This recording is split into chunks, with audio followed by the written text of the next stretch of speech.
Hello guys, प्रेमावी sociology point में आपका स्वागत है। समाजशास्त्र विषय की जानकारी के लिए हम अपनी क्लास को आगे बढ़ाते हैं। आज के टॉपिक है कृषक समाज, एग्रीकल्चरल सोसाइटी।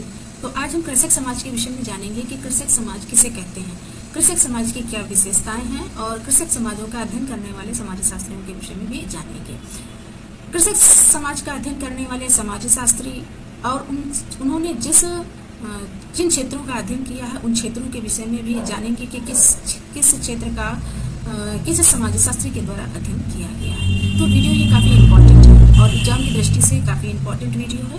तो अक्सर एग्जाम में इस टॉपिक से कुछ ना कुछ अवश्य पूछा जाता है।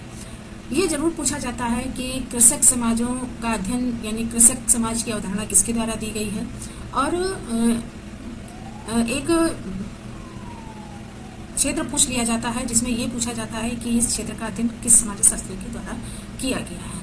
तो सबसे पहले हम ये जानते हैं कि कृषक समाज किसे कहते हैं। कृषक समाज वह समाज है जहां खेती पर निर्भरता के इर्द गिर्द सामाजिक व्यवस्था का निर्माण होता है। इस समाज में ज्यादातर लोग खेती करके अपना जीवन यापन करते हैं। तो जो कृषक समाज होते हैं वो पूरी तरह से कृषि कार्यों पर निर्भर होते हैं। इनकी आर्थिक आवश्यकताएं कृषि कार्यों द्वारा ही होती हैं, पूर्ण होती हैं। तो इनकी जो दिनचर्या है वो कृषि कार्यों में ही जाती है। ये इनकी जो दिन की शुरुआत होती है वो कृषि कार्यों से ही होती है और प्रकृति के निकट होते हैं और कृषि कार्यों में लगे हुए होते हैं। तो कृषि कार्यों के द्वारा ही इनकी पूरी जो आर्थिक व्यवस्था होती है वो कृषि कार्यों से ही होती है। तो इसे ही कृषक समाज कहते हैं जो पूरी तरह से कृषि कार्यों पर निर्भर होते हैं। कृषक समाज की जो अवधारणा है वो रॉबर्ट रेडफील्ड के द्वारा दी गई है। अक्सर एग्जाम में पूछा जाता है कि कृषक समाज की अवधारणा किसके द्वारा दी गई है, तो रॉबर्ट रेडफील्ड के द्वारा दी गई है। और यह अवधारणा किस पुस्तक में उन्होंने दी है, तो पुस्तक है टेपोजुलान मेक्सिको विलेज 1930। इस पुस्तक में इन्होंने कृषक समाज की अवधारणा दी है। जीवन निर्वाह के लिए भूमि को जोतते तथा उसका नियंत्रण कृषि जीवन के परंपरागत तरीके का एक भाग है। तो जो कृषक समाज है वो कृषक समाज पूरी तरह से कृषि कार्य पर निर्भर होते हैं। जो इनका जीवन निर्वाह होता है वो कृषि कार्यों के द्वारा ही होता है और ये भूमि को जोतते हैं, उस पर फसल का उत्पादन करते हैं और उस अनाज को बेचने के उपरांत ये अपनी आर्थिक आवश्यकताओं को पूर्ण करते हैं और कृषि कार्यों पर नियंत्रण भी रखते हैं। और जो कृषि कार्य होते हैं वो अपना परंपरागत तरीके से ये अपने कृषि कार्यों को करते हैं। आगे बढ़ते हैं और रॉबर्ट रेडफील्ड ने कृषक समाजों के लिए एक परिभाषा दी है।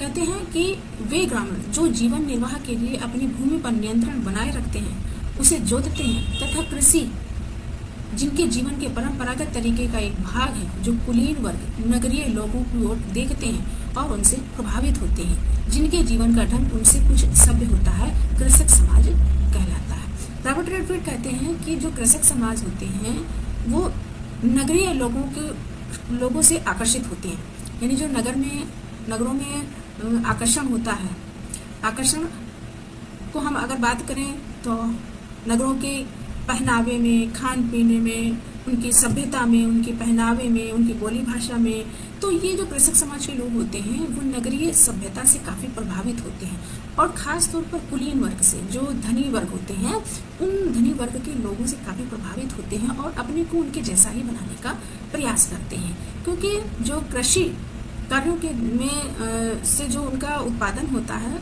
तो वो उस उत्पादन को क्या करते हैं कि उस उत्पादन के द्वारा वो अपने आप को भी काफ़ी सक्षम बनाते हैं, साधन संपन्न बनाते हैं और भूमि पर नियंत्रण करते हैं, भूमि पर नियंत्रण बनाए रखते हैं जिससे भूमि बराबर उपजाऊ बनी रहे और उनकी जो उत्पादन क्षमता होती है भूमि की वो बराबर बनी रहे। तो इस तरीके से जो कृषक समाज होते हैं वो पूरी तरह से परंपरागत तरीके से कृषि कार्यों को करते हैं और कृषि कार्यों पर ही निर्भर होते हैं। चलिए, इस तरह से रॉबर्ट रेडफील्ड कहते हैं कि कृषक समाज जो होते हैं वो नगरीय सभ्यता से प्रभावित होते हैं, अर्थात कुलीन वर्ग के सभ्यताओं को तरफ आकर्षित होते हैं। उनके आकर्षण उनके अंदर होता है। जो कुलीन वर्ग नगरों के लोग होते हैं उनके अच्छे पहनावे से, अच्छे खाने पीने से, उनके बोली भाषा से, उनके तौर तरीकों से प्रभावित होते हैं और अपने जीवन में उसको लाने का प्रयास करते हैं। चलिए अब हम आगे बढ़ते हैं। एल क्रोवर ने भी कृषक समाजों की परिभाषा दी है। कृषक समाज मध्यवर्गीय स्थिति में है। इसके लिए एक जनजातीय समाज और दूसरी ओर नगरीय समाज। क्रोवर कहते हैं कि कृषक समाज वो समाज होता है जो एक तरफ तो नगरीय समाज और दूसरी तरफ जनजातीय समाज के बीच की स्थिति कृषक समाजों की होती है, क्योंकि नगरीय समाज जो होते हैं वो अधिक संपन्न लोग होते हैं, प्रत्येक क्षेत्र में संपन्न होते हैं। आर्थिक, सामाजिक, शैक्षिक दृष्टिकोण से देखें तो नगरीय समाज काफी विकसित समाज होता है, और जो कृषक समाज होते और जो जनजातीय समाज होता है वो काफी पिछड़ा हुआ समाज होता है।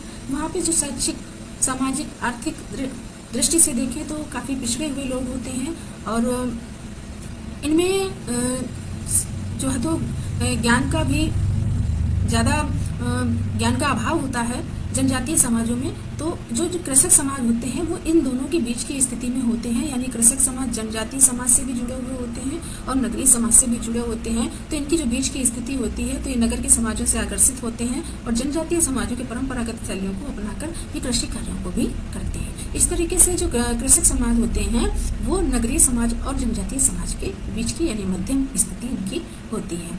थियोडोर टोनीज के अनुसार इन्होंने अपनी पुस्तक पीजेंट एंड पीजेंट सोसाइटीज 1971 में इन्होंने कृषक समाज की 4 विशेषताओं और पक्षों की व्याख्या की है। तो इन्होंने कृषक समाजों की 4 विशेषताएं बताई हैं थियोडोर टोनीज ने। पहला इन्होंने बताया है कि जो कृषक परिवार का खेत बहुआयामी सामाजिक संगठन की मौलिक इकाई के रूप में होता है। तो जो कृषक परिवार का खेत होता है वो बहुआयामी सामाजिक संगठन, यानी कि बहुत सारी संगठन होते हैं जो कृषक परिवार से संबंधित होते हैं, कृषि कार्यों से संबंधित होते हैं, जो कि समाज की सबसे मौलिक इकाई के रूप में होती है। बहुत सारे ऐसे संगठन बनते हैं कृषि कार्यों से संबंधित होते हैं जो बहुआयामी होते हैं, यानी कि समाज के में जो विकास की ओर बढ़ने की एक प्रक्रिया होती है उसकी शुरुआत यहीं से होती है। आगे, भूमि पर कृषि निर्वाह के प्रमुख साधन के रूप में होते हैं, कृषि कार्यों पर पूरी तौर पर निर्भर होते हैं और विभिन्न प्रकार के नवीन साधनों का उपयोग करके भूमि पर कृषि कार्य करते हैं। छोटे समुदायों के जीवन यापन के तरीके से संबंधित विशिष्ट पारंपरिक संस्कृति के संबंध में, यानी जो ये कृषक समाज होते हैं वो छोटे छोटे समुदायों में जीवन यापन करते हैं और इनकी अपनी पारंपरिक संस्कृति होती है। इन पारंपरिक संस्कृतियों के द्वारा इनमें एकता, एकजुटता, लगाव, घनिष्ठ संबंध होते हैं। और चौथा है बाहरी लोगों के द्वारा कृषक प्रभुत्व। तो कृषक समाज होता है जिसमें बाहरी लोगों के साथ ज्यादा इनका मेल जोल होने लगता है, क्योंकि बाहरी लोग इनके कार्यों पर ज्यादा ध्यान देते हैं कि किस तरह से अपने कृषि कार्यों को कर रहे हैं, कृषि कार्यों में क्या इनके परिवर्तन आ रहे हैं और जो परंपरागत शैलियां ये अपनाते हैं उससे उत्पादन में क्या प्रभाव पड़ता है। तो इस तरीके से जो बाहरी लोग होते हैं, जो विदेश से भी विदेशी लोग भी होते हैं, कुछ बाहरी लोग भी होते हैं जो इनके कृषि कार्यों को बहुत ही कृषि कार्यों में इनकी रुचि लेते हैं। आगे रेडफील्ड ने कृषक समाज की निम्नलिखित 5 विशेषताएं बताई हैं। तो अभी हमने थियोडोर टोनीज के विषय में जाना, इन्होंने कृषक समाजों की विशेषताएं बताई हैं। अब हम रॉबर्ट रेडफील्ड के कृषक समाज की 5 विशेषताओं के विषय में जानते हैं। इन्होंने बताया है कि कृषक समाज अपेक्षाकृत एक समरूप समाज है। जो कृषक समाज होते हैं ये समरूप होते हैं, इनमें उच्चता और निम्नता का कोई भेद नहीं होता है। कृषक समाज एक पूरा कृषक समाज ही होता है। इसमें जो उनके विचार होते हैं उनमें एकजुटता होती है, विचारों में उनकी समरूपता होती है। तो ये जो होते हैं ये समरूप समाज होते हैं। इसके सदस्य अपना जीवन यापन भूमि जोत कर एवं उस पर नियंत्रण रखकर करते हैं। कृषक समाज नगरों या कस्बों के कुलीन वर्ग से भिन्न है, यद्यपि यह उनके अनेक क्षेत्र से प्रभावित होते हैं। तो जो कृषक समाज होते हैं वो कुलीन वर्गों से बिल्कुल भिन्न होते हैं, किंतु कुलीन वर्गों से प्रभावित जरूर होते हैं, क्योंकि उनके आकर्षण से इनको ये काफी प्रभावित होते हैं। आगे है आर्थिक आधार पर कृषक समाज अन्य समाजों से भिन्नता लिए हुए होता है। तो जो आर्थिक आधार की हम बात करें कृषक समाजों की तो वो अन्य समाजों से भिन्न होता है, क्योंकि हम नगरीय समाज को ले लें तो वहाँ औद्योगिक गतिविधियाँ अधिक होती हैं, और अगर हम जनजातीय समाज को ले लें तो जनजातीय समाजों में अलग तरह की गतिविधियां होती हैं, लेकिन तो जो कृषक समाज होता है वो पूरी तौर पर कृषि कार्यों पर निर्भर होता है। कृषक समाज अभेदीकृत अस्त्रीकृत समुदाय होता है। तो कृषक समाज होता है जो जिसमें कोई स्तरीकरण नहीं होता है, यानी इसमें कोई वर्ग नहीं होता है, उच्चता निम्नता का भेद नहीं होता है। अब हम आगे बढ़ते हैं और डी.एन. धनागरे ने कृषक समाजों की 5 विशेषताएं बताई हैं। इनके विषय में भी जान लेते हैं और ये काफ़ी इम्पोर्टेंट है क्योंकि इसके विषय में एग्जाम में पूछा जाता है। अक्सर नेट के एग्जाम में ये क्वेश्चन पूछा जाता है और कई बार पूछा गया है कि डी.एन. धनागरे के द्वारा कृषक समाजों की 5 विशेषताएं कौन सी हैं। सबसे पहले है भूस्वामी। स्वामी यानी जमीनों के मालिक जो होते हैं, उनके विषय में बताया है कि जो कृषक समाज होता है वो जमीनों के मालिक होते हैं। और धनी समाज होते हैं, मध्यम वर्गीय कृषक होते हैं, निर्धन किसान भी होते हैं, जिसमें जो भूस्वामी होते हैं वो मालिक होते हैं। जो धनी कृषक होते हैं ये ऐसे लोग होते हैं जिनके पास अपनी जमीन होती है और अपनी जमीन पर ही अपना स्वयं ये अपने अनाज का उत्पादन करते हैं। और जो मध्यम वर्गीय होते हैं ये जमीन को किराए पर लेकर अनाज का उत्पादन करते हैं। और जो निर्धन किसान होते हैं वो खेतों पर मजदूरी का कार्य करते हैं। और जो भूमिहीन खेतिहार मजदूर होते हैं जिनके पास रोज कृषि कार्य को करके अपना जीवन यापन करते हैं। तो इस तरीके से डी.एन. धनागरे ने कृषक समाजों की ये 5 विशेषताएं बताई हैं। अब हम आगे बढ़ते हैं और कृषक समाजों से संबंधित महत्वपूर्ण अध्ययनकर्ताओं के विषय में जान लेते हैं, जिसमें जिन समाजशास्त्रियों के द्वारा अध्ययन किया गया है उनके विषय में जानते हैं और उनसे संबंधित अध्ययन क्षेत्र के विषय में भी जानते हैं। तो सबसे पहले हम आंद्रे वेतेई के विषय में जानते हैं। आंद्रे वेतेई ने श्रीपुरम के कृषक समाजों का अध्ययन किया है। गिलबर्ट एंटोनी ने तंजौर तमिलनाडु के तंजौर कृषकों का अध्ययन किया है। रॉबर्ट रेडफील्ड ने मैक्सिको के एक ग्राम का अध्ययन किया है। श्रीनिवास ने रामपुरा मैसूर के रामपुरा गांव के कृषकों का अध्ययन किया है। जी.एफ. वैली ने विशीपिरा उड़ीसा के विशीपिरा ग्राम के कृषकों का अध्ययन किया है।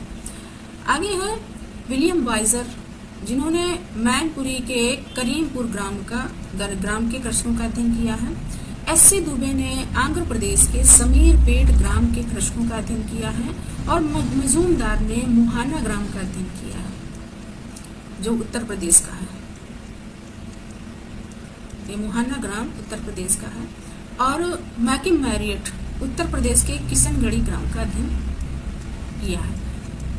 तो ये अध्ययनकर्ता और अध्ययन क्षेत्र हैं जिनके विषय में हम लोगों ने जाना। आज हम लोगों ने कृषक समाज से संबंधित जानकारी प्राप्त की। वीडियो यदि अच्छी लगी हो तो चैनल को सब्सक्राइब कर दें। Thanks for watching.